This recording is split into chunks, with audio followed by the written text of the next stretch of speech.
예수 겸손하신 평강의 왕이라는 제목으로 하나님의 말씀 전하도록 하겠습니다. 이스라엘의 왕이실 뿐만 아니라 사실 참된 모든 인류의 만왕의 왕으로 오시는 분이 백마를 좀 타고 멋지고 늠름하게 들어오셔야 되는데 무엇을 타고 들어오세요? 나귀를 타고 들어오시죠.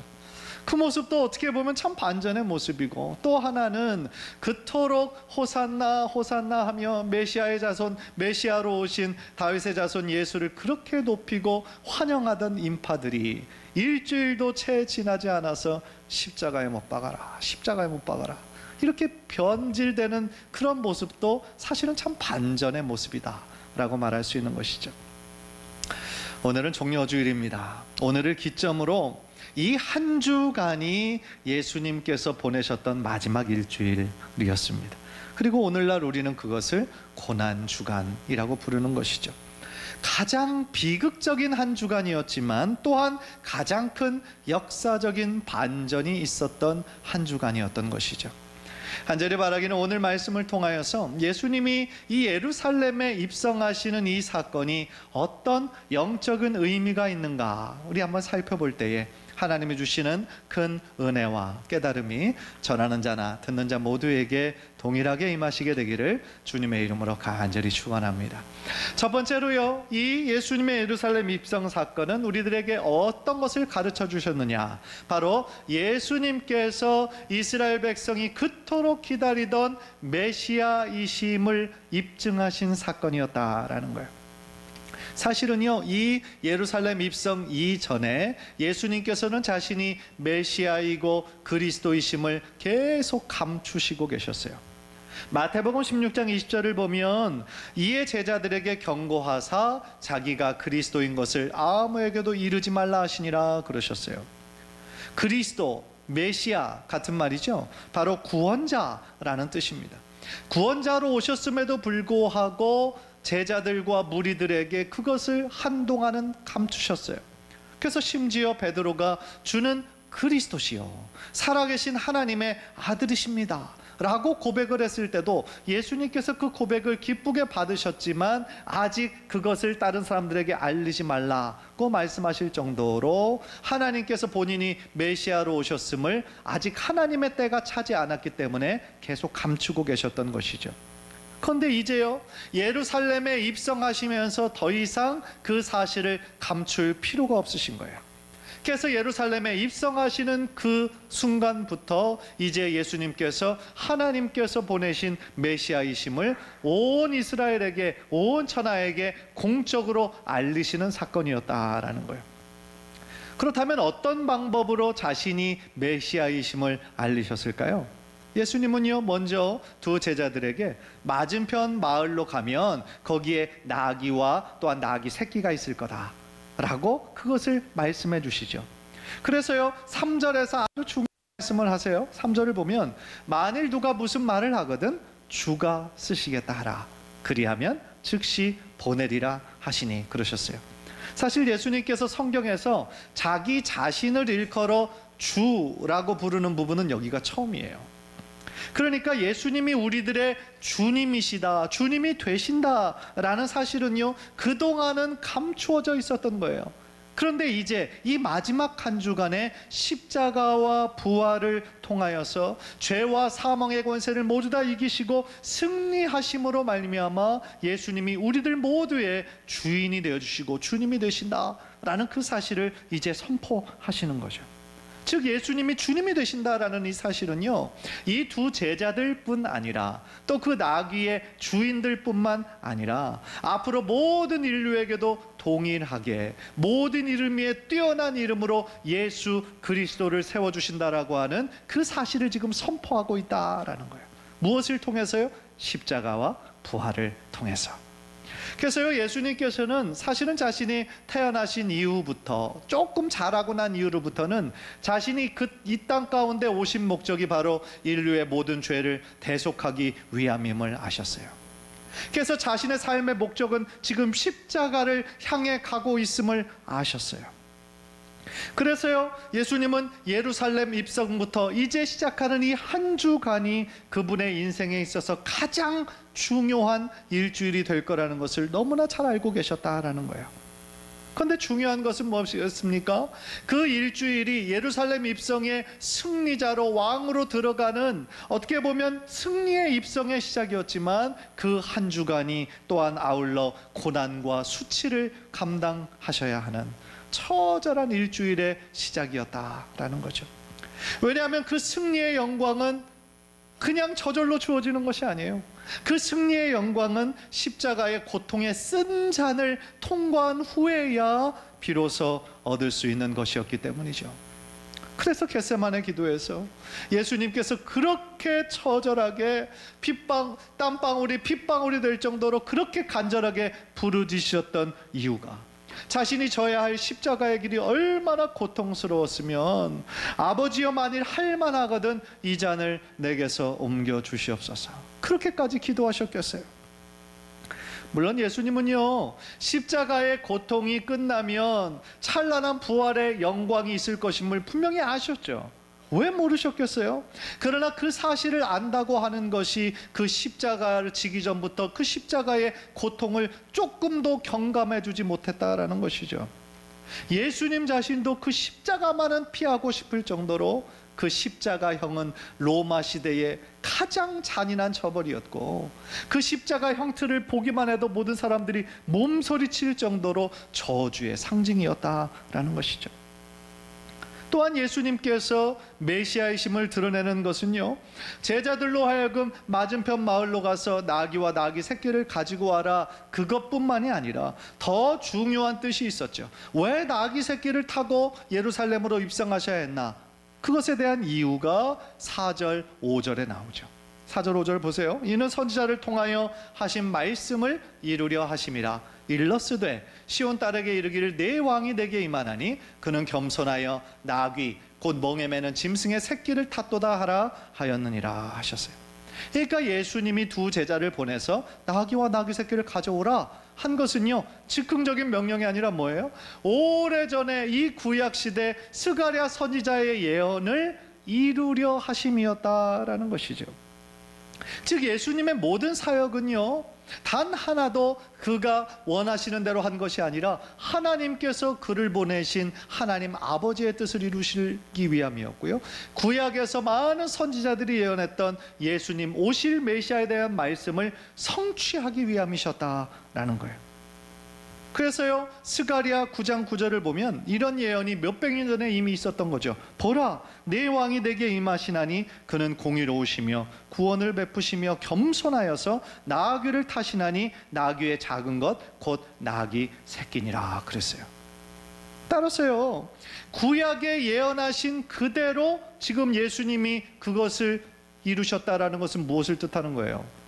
너무나 간단하고도 명백한 진리인 거죠. 예수님께서 바로 구약에서 예언하셨던 메시아다라는 것이죠. 메시아라는 것은 뭡니까? 바로 구원자로서 모든 이스라엘 백성의 죄뿐만 아니라 장차 모든 인류의 죄를 대속하실 분이다라는 뜻 아니겠습니까? 그래서 이렇게 제가 방금 말씀드린 것처럼 2중 3중으로 예수님께서 이스라엘 백성이 그토록 오랫동안 기다리던 메시아다라는 사실을 이렇게 공적으로 증언하고 있음에도 불구하고 안타까운 사실은 뭐예요? 이스라엘 백성은 바로 눈앞에 보면서도 예수님이 메시아임을 깨닫지를 못한 거예요. 얼마나 영적으로 무지하고 안타까운 현실입니까? 그런데요, 우리들의 모습은 과연 어떠냐는 거예요. 우리들은 예수님 당시에 그 유대인들 백성보다 낫다라고 말할 수 있을까요? 어떤 면에서는 우리들의 신앙의 모습 가운데서도 이미 예수님이 우리의 참된 왕으로 오셨음을 알면서도 실제 나의 삶의 주인으로 예수님을 모시고 섬기는 것이 아니라 나의 삶의 중심이 여전히 나일 때는 없느냐는 거예요. 입으로는 주여 주여 외치지만 실제적으로는 나의 주인됨을 내려놓지 못하고 있는 분들은 혹시 없느냐는 거예요. 내가 하나님의 영광을 위하여 존재하는 것이 마땅한 것인데 내가 단순히 잘 되기 위해서, 축복받기 위해서 하나님을 이용하는 것이라면 그건 하나님을 믿는 것이 아니에요. 내가 만든 하나님의 형상을 내가 믿고 있는 것이죠. 그 말은요, 우리도 언제든지 예수님 참된 메시아로 보지 못하고 예수님을 십자가에 못 박게 한 그 유대인들처럼 우리들도 똑같이 행동할 수도 있는 그런 연약한 죄인임을 깨달아 하나님 앞에 겸손한 마음으로 나아가야 된다라는 거예요. 그런 면에서요, 이런 생각도 해봤어요. 야, 내가 그때 이스라엘에서 태어났다라고 한다면 나도 그냥 무리 중에 한 사람으로 거기 껴서 십자가에 못 박아라고 외친 그 중에 한 사람이 될 수도 있었는데, 하나님께서 지금 이 시대에 태어나게 하신 것도 참 하나님의 은혜고 감사하다라는 생각이 들더라고요.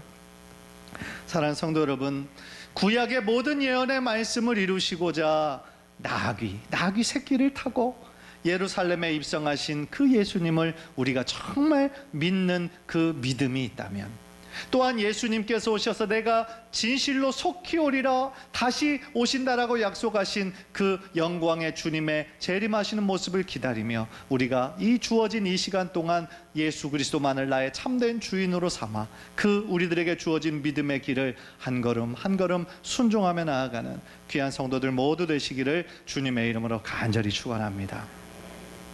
두 번째로 오늘 이 예루살렘 입성 사건은요, 무엇을 우리들에게 가르쳐 주시고 있냐면, 이 예수님께서 오심은 정치적인 해방자로서 오신 것이 아니라 겸손의 왕, 평강의 왕으로 우리들에게 오셨다라는 거예요.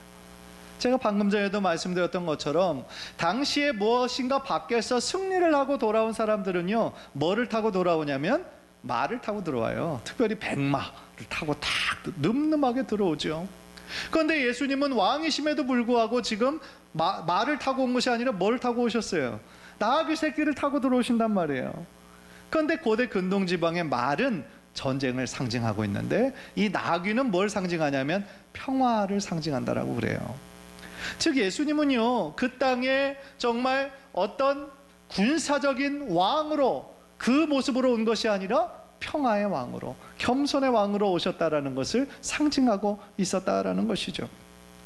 이것도 역시 이사야 예언자가 몇백 년 전에 이사야 9장 6절에서 예언하신 바가 있어요.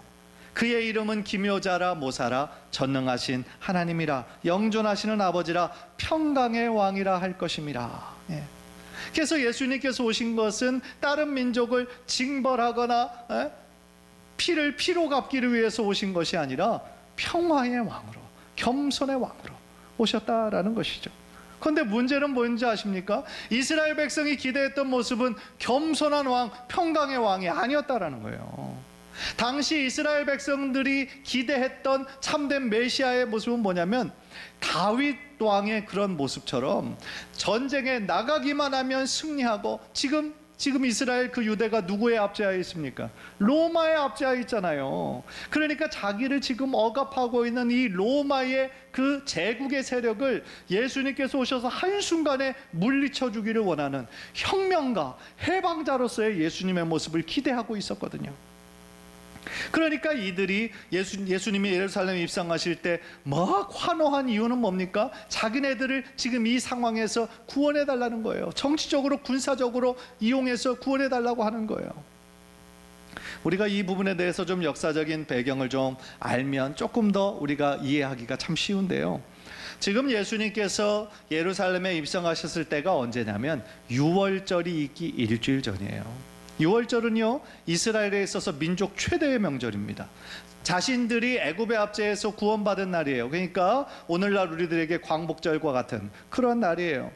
그래서요, 이스라엘의 그 모든 성인 남성들은요, 1년에 3번 어디에 있든지 상관없이 꼭 예루살렘에 와서 하나님 앞에 예배해야 되는 사명이 있었어요. 그래서 이 유월절은 민족 최대의 명절이기 때문에, 이때가 지금 일주일 전이니까 지금 이스라엘 전국에 흩어져 살던 그 사람들이 지금 예루살렘에 모일 뿐만 아니라요, 전 세계에 흩어져 있는 디아스포라 유대인들도 있잖아요. 그 사람들도 유월절을 지키기 위해서 각 세계에서 지금 막 모이는 그런 시기였다라는 거죠.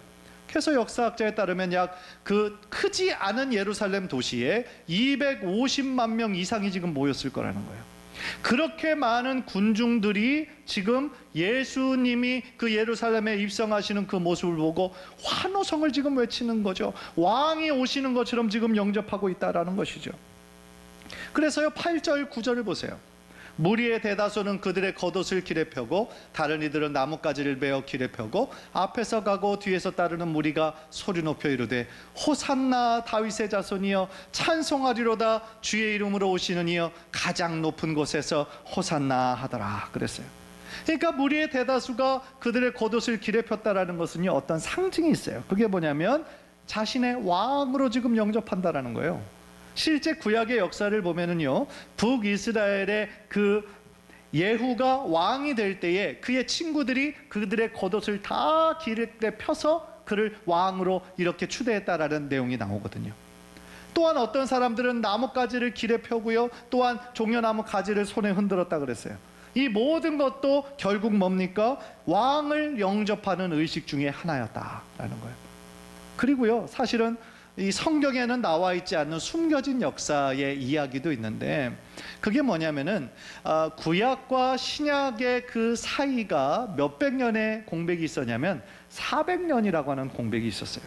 말라기서와 마태복음 그 사이에 400년이라는 기간이 있었어요. 하나님은 그 시간에 침묵하고 계셨지만 사실은 전 세계의 역사는 계속해서 흐르고 있었죠. 그래서요, 그 제국이 헬라 제국이 그때 있었는데, 그때 당시에 어떤 일이 이 유대 가운데 있었냐면 마카비 혁명이라고 하는 굉장히 유명한 혁명이 있었어요. 이 이스라엘은요, 계속 어떤 제국의 압제하에서 있었을 때가 참 많았거든요. 그때도 이 헬라 시대, 그래서 이집트와 시리아로 나누어져 가지고 알렉산더 황제가 죽은 이후에 이들이 계속 이 이스라엘을 정복하려고 막 패권의 다툼을 하고 있었을 때, 그때 승리한 나라가 바로 시리아였어요. 그래서 그때도 역시 BC 175년 전에 시리아의 속국으로 이스라엘이 핍박을 받고 있었거든요. 그런데 이 시리아의 그 안티오쿠스 4세라고 하는 왕이 지배할 때에 얼마나 폭력과 또한 이스라엘 백성이 가장 싫어하는 끔찍한 일을 이스라엘에게 했다라는 거예요. 그게 뭐냐면 성전을 모독한 거예요. 이스라엘 백성이 가장 중요하게 생각하는 하나님께 나아가는 예배잖아요. 그래서 성전 중심으로 이 이스라엘 백성은 당연히 이루어지게 되어 있는 것인데, 그 성전을 모독한 거예요. 어떻게? 그 성전의 제단에 제우스의 신상을 갖다 놓는 거예요.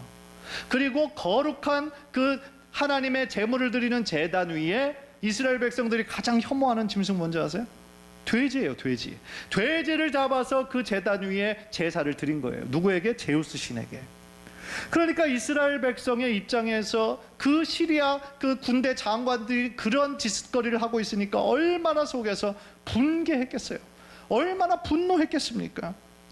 그런데 이 시리아인의 그런 정말 모독적인 행위에 아주 한거에서 일어난 영웅과 같은 사람이 있었어요. 그게 누구냐면은 마티티아라고 하는 사람과 5 아들이었어요. 그래서 마티티아가 그 성전 앞에 성전에서 돼지를 잡아서 막 자신의 신 제우스에게 올려서 하나님의 거룩한 제단을 더럽힌 그 장교를 한 칼에 그냥 죽여버리는 거예요. 그리고 그때부터 혁명을 일으킨 거예요. 그래서 이 혁명이 부분적으로 이렇게 성공해서 이스라엘의 영웅으로 막 떠오르게 된 거죠. 그래서 그러한 혁명을 이어받은 사람이 마티티아의 아들 유다라고 하는 사람이었는데, 이 사람의 장기가 뭐였냐면 게릴라전.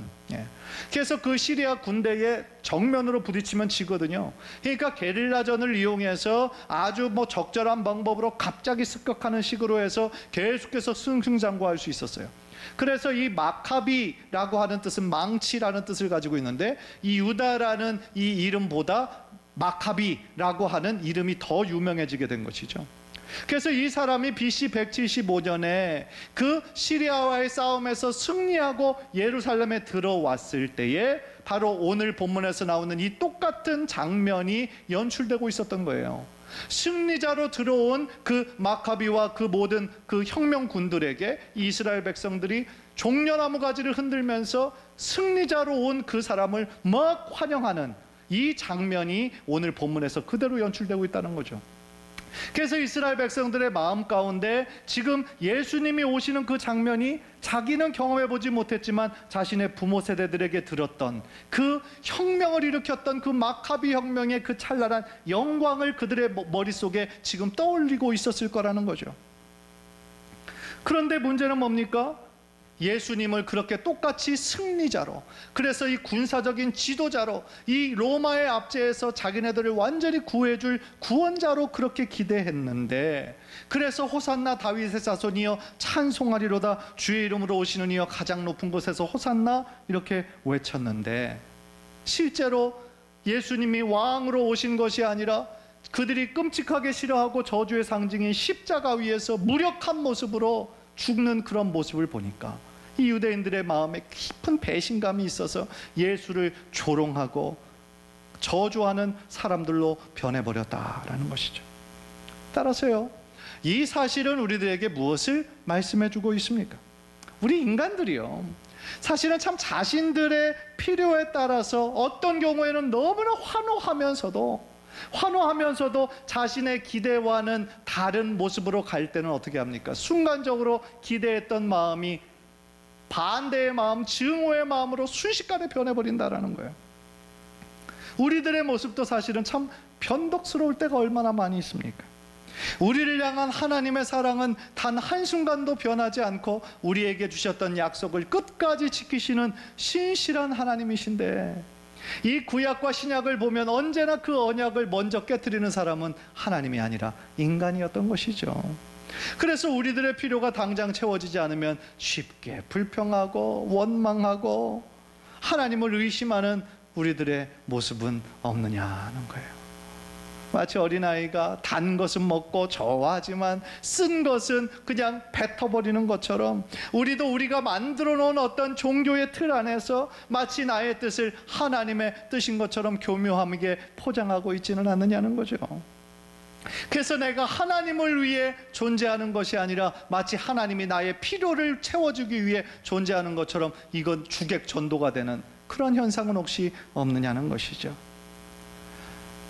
유진 피터슨이라고 하는 유명한 신학자요, 또한 목사가 있습니다. 그래서 그가 성경 전체를, 정말 학자이니까 잘 번역을 한 성경이 메시지라고 하는 성경인데, 메시지 그 모세 오경에서 이스라엘 백성의 그 죄악된 성향을 이렇게 한마디로 요약한 적이 있어요. 그게 뭐냐면, 우리가 원하는 것을 우리가 원하는 대로 우리가 원하는 때에 주옵소서.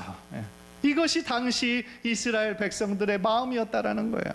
하나님은 그들과 언약을 맺으셔서 어떠한 상황에서도 그들만의 하나님이 되어주시기를 원하셨는데, 그들은 어떻게 한 거예요? 우리가 원하는 거를 우리가 원하는 대로 우리가 원하는 때에 주옵소서. 이것이 바로 이스라엘 백성이 하나님을 향한 참 왜곡된 신앙의 모습이었다라는 거죠. 그런데 이 문장의 내용이 어쩌면 그때 그 사람들에게만 해당되는 것이 아니라 오늘날 우리들에게도 해당될 때는 없는가? 다시 우리들의 모습을 돌아보게 된다라는 것이죠. 사랑하는 성도 여러분, 오늘 본문에 나타난 이 예수님의 예루살렘 입성의 의미는요, 너무나 명백합니다. 어렵지 않아요. 그게 뭡니까? 예수님께서 참 왕이시고 메시아로 우리들에게 오셨다라는 거예요. 그렇다면 오늘날 우리들에게 주시는 메시지, 우리가 어떻게 그럼 그것을 이미 알고 있는데 어떻게 내 삶에 적용해야 될까요? 나의 삶의 주인이 예수님이신데, 정말 내 삶을 뒤돌아볼 때 나의 삶의 주인이 예수님으로 여러분들 모시고 계십니까? 아니면 여전히 내 삶의 주인은 나인 것처럼 살고 계시지는 않습니까? 나는 왕 되신 주님을 정말 나의 왕으로 믿고 그분의 뜻에 순종하며 따르고 계십니까? 여러분들은 여러분의 왕 되신 주님을 찬양하고 높여드리는 삶을 살고 계시느냐는 것이죠. 간절히 바라기는 오늘 종려주의를 맞이하면서 우리들에게 겸손의 왕, 평화의 왕으로 오신 예수님을 기억하면서 다시 한번 오직 예수님만을 나의 왕으로 모시고 그분만을 찬양하고 그분의 뜻 가운데 순종하기로 다시 한번 결단하는 우리 귀한 성도님들 모두 되시기를 주님의 이름으로 간절히 축원합니다.